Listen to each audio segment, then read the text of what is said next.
దించాలమ్మా, ఎప్పుడు దించు.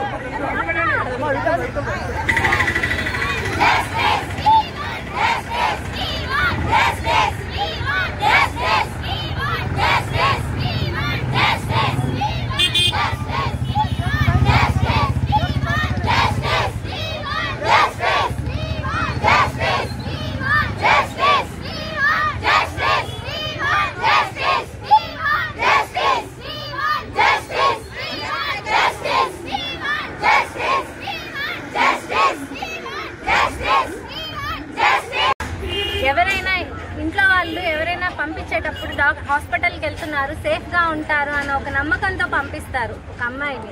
అలాంటిది హాస్పిటల్లోనే రక్షణ లేకుండా పోయింది. ఇంకెక్కడైనా సంఘటన జరిగితే ఆవిడ ఏం చేసిందో, ఏ టైంలో బయటకు వెళ్ళిందో ఆవిడే అడిగిందేమో, ఇలాంటి క్వశ్చన్స్ వస్తాయి. కానీ ఇక్కడ ఉన్నది ఎక్కడ? ఆవిడ హాస్పిటల్లో ఒక సేఫ్ అయిన ప్లేస్లో 36 గంటల డ్యూటీ చేసి 4 గంటల సమయంలో రెస్ట్ తీసుకోవడానికి వెళ్ళారు. అలాంటి సమయంలో ఆవిడ మీద అమానుషంగా దాడి చేసి రేప్ చేసి చంపేయడం జరిగింది. ఇంకా ఎక్కడ అనేది రక్షణ అనేది ఎక్కడుంటుంది ఆడవాళ్ళకి? బయట లేదు, హాస్పిటల్లో లేదు, ఎక్కడా లేదు. ఎలాంటి సమాజంలో బతుకుతున్నామో అర్థం కావట్లేదు. ఇప్పటికే వైద్య వృత్తిని తీసుకోవడానికి చాలా మంది జంకుతున్నారు.